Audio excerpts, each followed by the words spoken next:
بسم اللہ الرحمن الرحیم۔ السلام علیکم۔ اس ویڈیو میں ہم کتاب احیاء العلوم کو آگے کنٹینیو کریں گے۔ اس سے پہلے اگر آپ نے سبسکرائب نہیں کیا تو سبسکرائب کر لیں اور بیل آئیکن پریس کر دیں۔ تو شروع کرتے ہیں۔ 33 سالہ دور طالب علم کا ماحصل۔ حضرت شفیق نے ان سے پوچھا کہ تم میرے ساتھ کتنے سال رہے؟ انہوں نے عرض کیا 33 سال۔ فرمایا اس عرصے میں تم نے مجھ سے کیا سیکھا؟ انہوں نے عرض کیا 8 مسائل۔ حضرت شفیق نے فرمایا انا للہ و انا الیہ راجعون، میری عمر تیرے ساتھ گزر گئی اور تو نے صرف 8 مسائل سیکھے۔ انہوں نے عرض کیا استاذ میں نے اس کے علاوہ کچھ نہیں سیکھا اور میں جھوٹ بولنا پسند نہیں کرتا۔ انہوں نے فرمایا وہ 8 مسائل بیان کرو تاکہ میں سنوں۔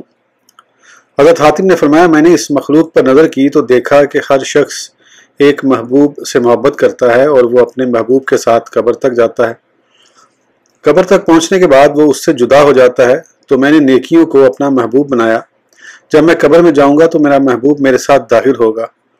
حضرت شفیق نے فرمایا بہت خوب اے حاتم، دوسری بات کون سی ہے؟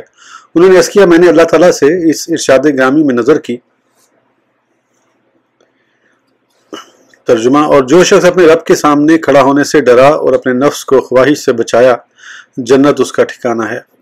مجھے معلوم ہوا کہ اللہ تعالیٰ کا قول حق ہے تو میں نے اپنے نفس کو خواہش سے دور رہنے کی عادت ڈال دی ہے حتیٰ کہ وہ اللہ تعالیٰ کی فرما برداری پر پکا ہو گیا ہے۔ تیسری بات یہ ہے کہ میں نے اس مخلوق میں نظر کی تو دیکھا کہ جس شخص کے پاس کوئی قیمتی چیز ہوتی ہے وہ اس کو بلند رکھتا اور اس کی حفاظت کرتا ہے۔ پھر میں نے اللہ تعالیٰ کے اس ارشاد گرامی کو دیکھا ما عندکم ینفد وما عند اللہ باق۔ ترجمہ جو کچھ تمہارے پاس ہے وہ ختم ہو جائے گا اور جو کچھ اللہ تعالیٰ کے پاس ہے وہ باقی رہے گا۔ لہذا جب بھی میرے پاس کوئی قدر و قیمت والی چیز آتی ہے تو میں اسے اللہ تعالیٰ کی طرف پھیر دیتا ہوں تاکہ وہ اس کے پاس محفوظ رہے۔ چوتھی بات یہ ہے کہ میں نے اس مخلوق پر نظر دوڑائی تو دیکھا کہ ان میں سے ہر ایک مال حسب و نسب اور شرف کی طرف لوٹتا ہے۔ جب میں نے غور کیا تو دیکھا کہ یہ کوئی چیز نہیں۔ پھر میں نے ارشاد خداوندی کو دیکھا ان اکرامکم عند اللہ اتقاکم، بے شک اللہ تعالیٰ کے ہاں تم میں سے زیادہ معزز وہ شخص ہے جو سب سے زیادہ متقی ہے۔ تو میں نے تقویٰ کو اختیار کیا تاکہ میں اللہ تعالیٰ کے ہاں معزز بن جاؤں۔ 5واں مسئلہ یہ ہے کہ میں نے اس مخلوق میں نظر کی تو وہ ایک دوسرے پر لان تان کرتے ہیں اور اس کی بنیاد حسد ہے۔ پھر میں نے اللہ تعالیٰ کا ارشاد گرامی دیکھا نحنو قسمنا بینہم معیشاتہم فی الحیات الدنیا۔ ترجمہ ہم نے دنیا کی زندگی میں ان کی روزی ان کے درمیان تقسیم کر دی ہے۔ تو میں نے حسد چھوڑ دیا اور مخلوق سے الگ رہا اور مجھے معلوم ہو گیا کہ تقسیم تو اللہ تعالیٰ کی طرف سے ہے تو میں نے مخلوق کی دشمنی کو ترک کر دیا۔ چھٹی بات یہ ہے کہ میں نے اس مخلوق کو دیکھا کہ ان میں سے بعض پر زیادتی کرتے ہیں تو میں نے ارشاد خداوندی میں نظر کی۔ فرمایا ان شیطان لکم عدو فاتخذوہ عدوا۔ ترجمہ بے شک تمہارا دشمن ہے تو اسے اپنا دشمن سمجھو۔ لہذا میں نے صرف اسی سے دشمنی کی اور اس سے بچنے کی کوشش کرتا ہوں کیونکہ اس بات پر اللہ تعالیٰ کی شہادت پائی جاتی ہے کہ وہ میرا دشمن ہے، بس میں نے اس کے علاوہ مخلوق سے دشمنی کو چھوڑ دیا ہے۔ 7ویں بات یہ ہے کہ میں نے مخلوق کی طرف دیکھا تو ان میں سے ہر ایک کو یوں پایا کہ وہ روٹی کے اس ٹکڑے کی طلب میں اپنے نفس کو ذلیل کرتا ہے اور اس میں اس چیز کو داخل کرتا ہے جو اس کے لیے حلال نہیں۔ پھر میں نے اللہ تعالیٰ کے ارشاد گرامی میں نظر کی۔ ارشاد خداوندی ہے وَمَا مِن دَابَّةٍ فِي الْأَرْضِ إِلَّا عَلَى اللَّهِ رِزْقُهَا۔ ترجمہ زمین میں کوئی بھی چارپایا نہیں مگر اس کا رزق اللہ تعالیٰ کے ذمہ کرم پر ہے۔ تو مجھے معلوم ہوا کہ میں بھی ان جاندار چیزوں میں سے ایک ہوں جن کا رزق اللہ تعالیٰ کے ذمہ ہے، تو میں اس کام میں مشغول ہو گیا جو اللہ تعالیٰ کے لیے مجھ پر لازم ہے اور جو کچھ میرے لیے اس کے پاس ہے اس کو چھوڑ دیا۔ 8ویں بات یہ ہے کہ میں نے اس مخلوق کی طرف نظر کی تو میں نے دیکھا کہ یہ تمام لوگ مخلوق پر بھروسہ کرتے ہیں، کوئی زمین پر، کوئی اپنی تجارت پر، کوئی اپنی صفت پر اور کوئی اپنے بدن کی صحت پر بھروسہ کرتا ہے۔ گویا ہر مخلوق اپنی جیسی مخلوق پر توکل کرتی ہے۔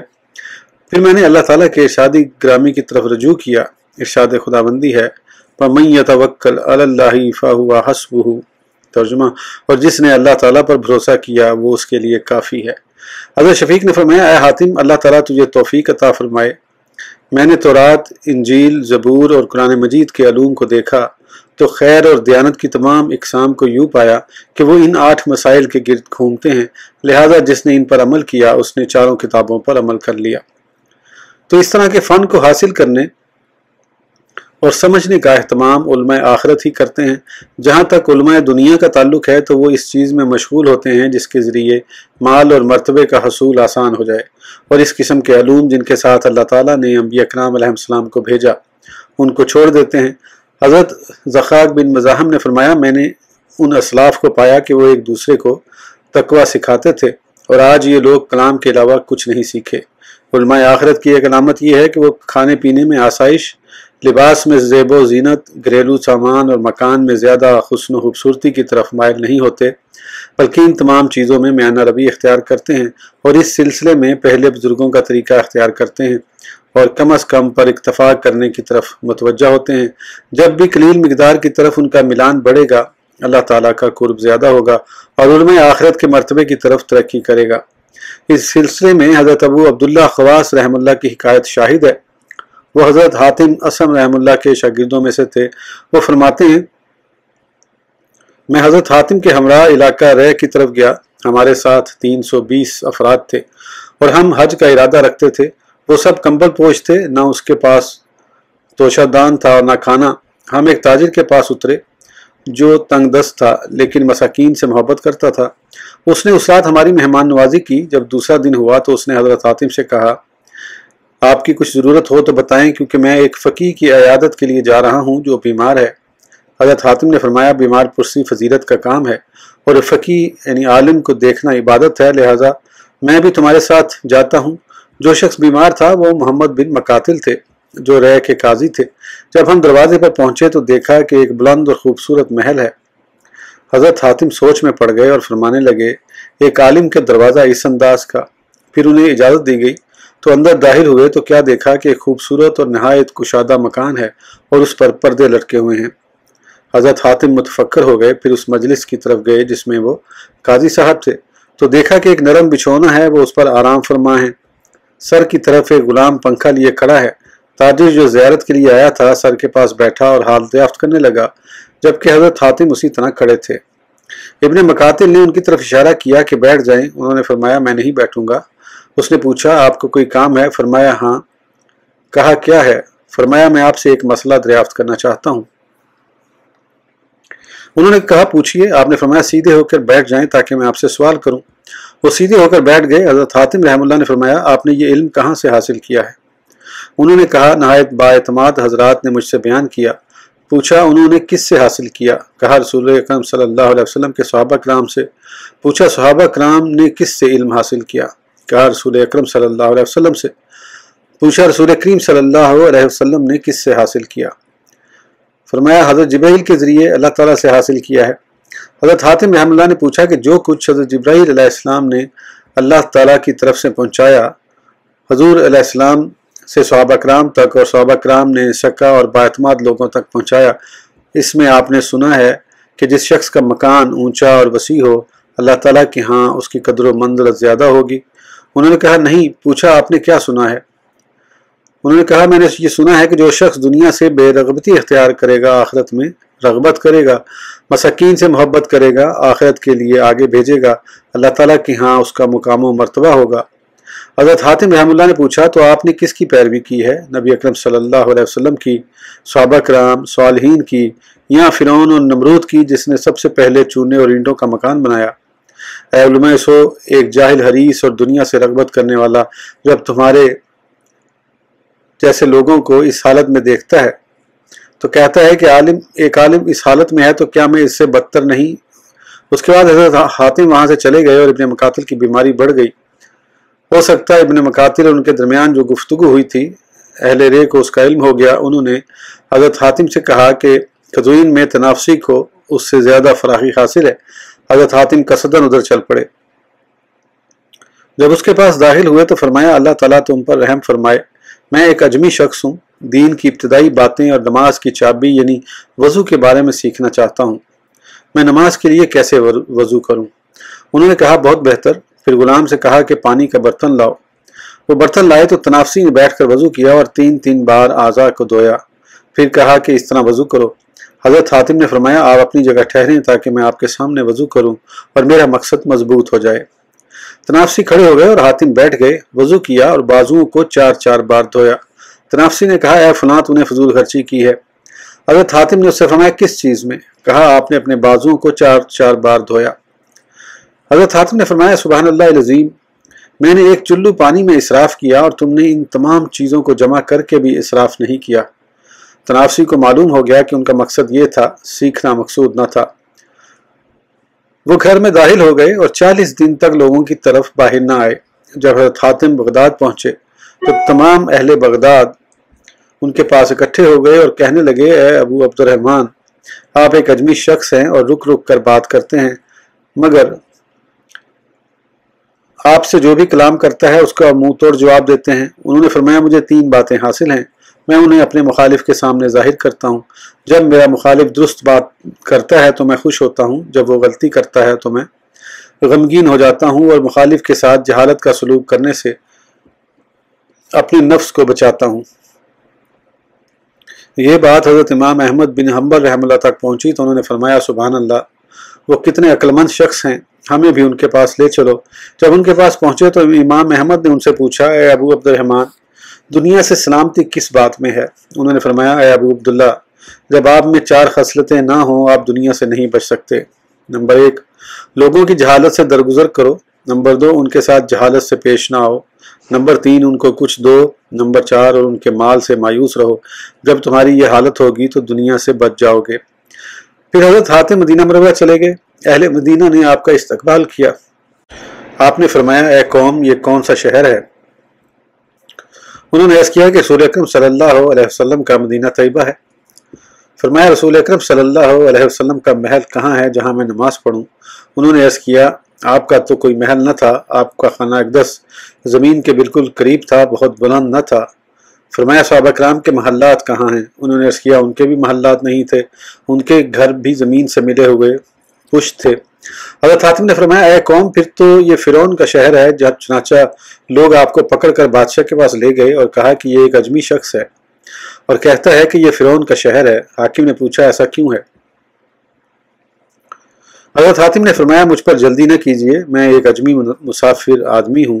میں شہر میں داخل ہوا تو پوچھا یہ کس کا شہر ہے؟ انہوں نے کہا یہ رسول اکرم صلی اللہ علیہ وسلم کا شہر مدینہ طیبہ ہے۔ میں نے پوچھا آپ کا محل کہاں ہے؟ پھر آپ نے تمام واقعہ سنایا۔ اس کے بعد فرمایا اللہ تعالیٰ کا ارشاد گرامی ہے لقد کان لکم فی رسول اللہ اسوۃ حسنہ، ترجمہ تمہارے لیے رسول اکرم صلی اللہ علیہ وسلم کی زندگی میں بہترین نمونہ ہے۔ تم نے کس نمونے کو اختیار کیا؟ رسول اکرم صلی اللہ علیہ وسلم کی زندگی کا یا فرعون کا جس نے سب سے پہلے چونے اور اینٹوں کی عمارت بنائی، چنانچہ وہ آپ سے الگ ہو گئے اور آپ کو چھوڑ دیا؟ تو یہ حضرت حاتم اسم رحمہ اللہ کا واقعہ ہے۔ اکابر اسلاف کی شکستہ حالی اور زینت ترک کرنے کے بارے میں اپنے مقام پر ذکر ہوگا جو اس بات پر شاہد ہے۔ مباح چیزوں سے بچنا تقوی ہے۔ اس سلسلے میں تحقیق یہ ہے کہ مباح چیزوں سے زینت اختیار کرنا حرام نہیں، لیکن ان چیزوں میں پڑھانے سے ان سے محبت ہو جاتی ہے، حتیٰ کہ ان کو چھوڑنا مشکل ہو جاتا ہے، اور ہمیشہ کے لیے مزین رہنا اس وقت تک ممکن نہیں جب تک اس کے اسباب حاصل نہ ہوں، اور ان کے حصول کے لیے عام طور پر گناہ کا ارتکاب ہو جاتا ہے۔ مثلا منافقت، لوگوں کی جائز و ناجائز میں رعایت کرنا، ریاکاری اور اس کے علاوہ دیگر ممنوع امور ہیں۔ لہذا احتیاط یہی ہے کہ اس سے اجتناب کیا جائے، کیونکہ جو شخص دنیا داری میں مشغول ہوتا ہے وہ اس سے قطعاً بچ نہیں سکتا۔ اگر اس میں مشغولیت کے باوجود سلامتی حاصل ہوتی تو نبی اکرم صلی اللہ علیہ وسلم ترک دنیا کے بارے میں مبالغہ نہ فرماتے، حتیٰ کہ آپ نے وہ قمیض اتار دی جس میں نقش و نگار تھے، اور خطبے کے دوران سونے کی انگوٹھی بھی اتار دی۔ اس کے علاوہ روایات ہیں جن کا بیان عنقریب آئے گا۔ ایک واقعہ بیان کیا گیا ہے کہ یحییٰ بن یزید نوفلی نے حضرت مالک بن انس رضی اللہ تعالیٰ عنہ کو لکھا بسم اللہ الرحمن الرحیم، اللہ تعالیٰ کے رسول حضرت محمد صلی اللہ علیہ وسلم پر اولین و آخرین میں رحمت ہو۔ یہ خط یحییٰ بن یزید بن عبد المالک کی طرف سے حضرت مالک بن انس رحمہ اللہ کی طرف ہے۔ حمد و ثنا کے بعد مجھے خبر پہنچی ہے کہ آپ باریک کپڑے پہنتے ہیں اور چپاتی کھاتے ہیں، نرم مسند پر بیٹھتے ہیں، آپ کے دروازے پر دربان بھی ہے، حالانکہ آپ مجلس علم میں تشریف فرما ہیں۔ لوگ آپ کے پاس آتے ہیں، انہوں نے آپ کو اپنا امام تسلیم کیا ہے اور آپ کے کلام کو پسند کرتے ہیں۔ تو اے مالک، اللہ تعالیٰ سے ڈریں، تواضع اختیار کریں میں نے آپ کو نصیحت برا خط لکھا ہے جس کے بارے میں اللہ تعالیٰ کے سوا کسی کو علم نہیں، والسلام۔ حضرت امام مالک نے ان کی طرف لکھا، بسم اللہ الرحمن الرحیم، حضرت محمد مصطفیٰ صلی اللہ علیہ وسلم اور آپ کی آل و اصحاب پر رحمت و سلام ہو، اما بعد، مجھے آپ کا مکتوب گرامی موصول ہوا۔ میرے لیے یہ خط نصیحت، شفقت اور ادب کا ذریعہ ہے۔ اللہ تعالیٰ آپ کو تقوی کے نفع سے مالا مال فرمائے اور اس نصیحت کا اچھا صلہ عطا فرمائے۔ میں اللہ تعالیٰ سے توفیق کا سوال کرتا ہوں۔ نیکی کرنے اور برائی سے بچنے کی قوت صرف اللہ تعالیٰ کی طرف سے حاصل ہوتی ہے۔ آپ نے جو ذکر فرمایا کہ میں پتلی روٹی چپاتی کھاتا ہوں اور باریک کپڑے پہنتا ہوں، دروازے پر دربان بھی ہے اور نرم بچھونے پر بیٹھتا ہوں، ہم ایسا کرتے ہیں اور اللہ تعالیٰ سے بخشش طلب کرتے ہیں، اور اللہ تعالیٰ نے ارشاد فرمایا، آپ فرما دیجئے کس نے اس زینت کو حرام کیا جو اللہ تعالیٰ نے اپنے بندوں کے لیے پیدا کی ہے، اور پاکیزہ رزق، اور بے شک میں جانتا ہوں کہ اس کو اپنانے کی بجائے چھوڑنا بہتر ہے۔ آپ ہمیں ضرور لکھتے رہا کریں، ہم بھی آپ سے خط و کتابت جاری رکھیں گے، والسلام۔ تو حضرت امام مالک رحمہ اللہ کا انصاف ملاحظہ کیجئے، انہوں نے اعتراف کیا کہ اس کو اختیار کرنے کی بجائے چھوڑنا بہتر ہے، اور فتویٰ دیا کہ یہ جائز ہے، تو انہوں نے دونوں باتیں سچ فرمائی ہیں۔ تو حضرت امام مالک رحمہ اللہ جیسے لوگ جو اس منصب پر فائز ہیں، انہوں نے اس نصیحت کو قبول کرنے اور اعتراف کرنے میں انصاف سے کام لیا، تو انہوں نے مباح کی حدود کو جاننے پر اپنے نفس کو مضبوط فرمایا تاکہ وہ انہیں منافقت، دکھاوے اور مکروہ امور کی طرف تجاوز کی راہ پر نہ لے جائے۔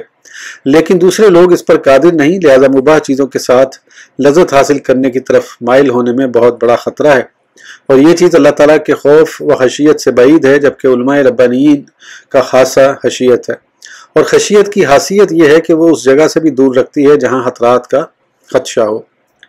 علماء آخرت کی علامات میں ہے، ایک علامت یہ ہے کہ وہ حکمرانوں سے دور رہے، اور جب تک ان سے فرار کا راستہ ملتا ہے ان کے پاس ہرگز نہ جائے، بلکہ ان کے ساتھ میل جول سے بچتا رہے، اگرچہ وہ اس کے پاس جائیں، کیونکہ دنیا میٹھی اور تر و تازہ ہے اور اس کی لگام بادشاہوں کے ہاتھ میں ہے، اور جو آدمی ان سے میل جول رکھتا ہے وہ ان کی خوشنودی حاصل کرنے اور ان کے دل کو اپنی طرف مائل کرنے کے سلسلے میں تکلفات سے خالی نہیں ہوتا، حالانکہ وہ عام طور پر ظالم ہوتے ہیں۔